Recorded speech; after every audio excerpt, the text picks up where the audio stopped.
नवनवीन आणि सुग्रास अशा व्हेजिटेरियन डिशेस बघण्यासाठी A1 सुग्रास रेसिपीला सबस्क्राईब करा, लाईक करा, कॉमेंट करून शेअरही करा.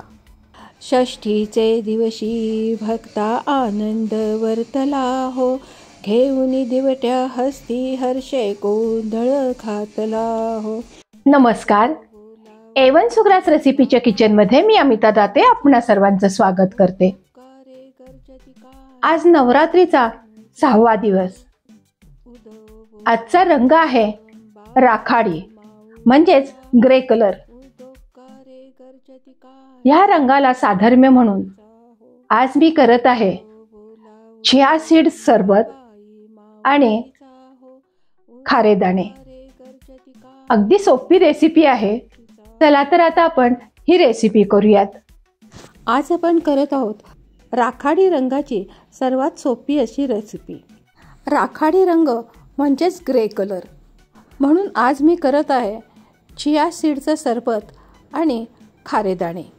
खारेदाणे करणं थोडंसं वेळ खाऊ असलं तरी सर्वात सोपी रेसिपी आहे. त्यासाठी इथं मी 2 पाऊल कच्चे शेंगदाणे घेतलेले आहेत. खरं म्हणजे याला सोलापुरी शेंगदाणे असले तर त्याचे खारेदाणे खूप चांगले लागतात, मस्त होतात.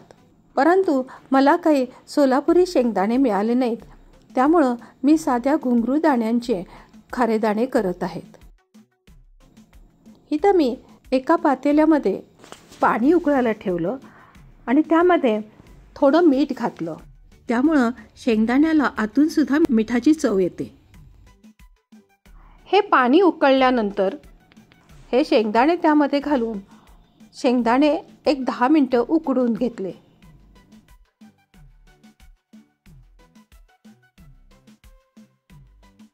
दहा मिनिटानंतर एका जाळीवरती किंवा चाळणीवरती हे दाणे काढून बाजूला घ्यायचे. मी इथं हा माझ्याकडं असा झारा आहे, त्याने हे शेंगदाणे सगळे बाजूला काढून घेत आहे. म्हणजे पाणी सगळं वेगळं राहील. उकडलेले कोरडे दाणे आपल्याला बाजूला घेता येतील. ही अशी खारेदाण्याची रेसिपी तुम्हाला आवडेल यात शंकाच नाही. म्हणून अजूनपर्यंत A1 सुग्रास रेसिपीला तुम्ही जर सबस्क्राईब केलं नसेल तर सबस्क्राईब करा आणि शेजारील बेल आयकॉनचा बटन दाबा, म्हणजे सर्वप्रथम नोटिफिकेशन तुम्हाला येईल. त्याचबरोबर रेसिपी आवडल्यास रेसिपीला लाईक करून शेअरही करा. उकडलेले शेंगदाणे आपण एका सुती कापडावरती 1-2 तास पसरून ठेवायचे, म्हणजे थोडेसे ते हडकतील, किंवा पंख्याखाली तुम्ही सुकवून घेतले तरी चालतील. 2 तासानंतर मी हे हडकलेले शेंगदाणे सगळे एकत्र करून घेऊन ते आता मिठावरती भाजून घेणार आहे. हे शेंगदाणे असे भाजण्यासाठी शक्यतो घरात लोखंडी कढई म्हणा किंवा लोखंडी असा पॅन असेल तर तो वापरा. त्याच्याखालती असा मिठाचा थर द्यायचा.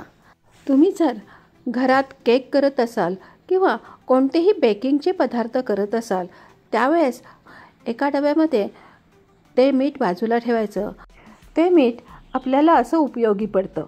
आता ह्या मिठावरती जे उकडून घेतलेले शेंगदाणे होते त्यातील निम्मे शेंगदाणे मी आता ह्या मिठातून परतून घेत आहे. ते छान मिठामुळं खरपूस असे भाजले जातात. हे शेंगदाणे चांगले खरपूस होईपर्यंत मंद आचेवरती भाजून घ्यायचे आहेत. हे शेंगदाणे भाजून निघायला 15 ते 20 मिनिटं वेळ लागतो.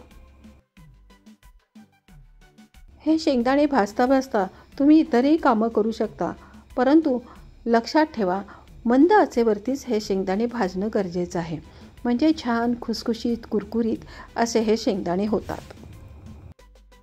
अशी ह्या शेंगदाण्याची सालं आपोआपच बाजूला व्हायला लागतात, तेव्हा समजायचं की आपले शेंगदाणे भाजून झालेले आहेत.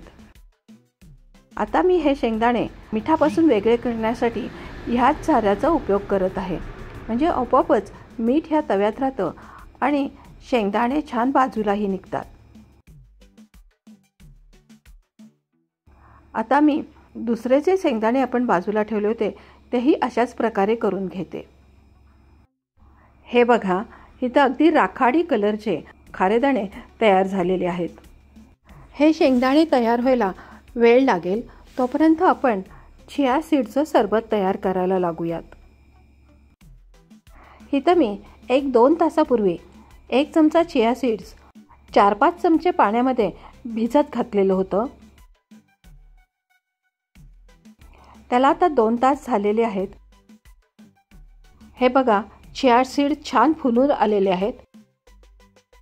आता एका ग्लासमध्ये पाऊण ग्लास पाणी घेऊन त्यामध्ये हे चिया सीड्स घालत आहे आणि त्यामध्ये आपल्या चवीनुसार लिंबू आणि काळं मीठ घालायचं आहे.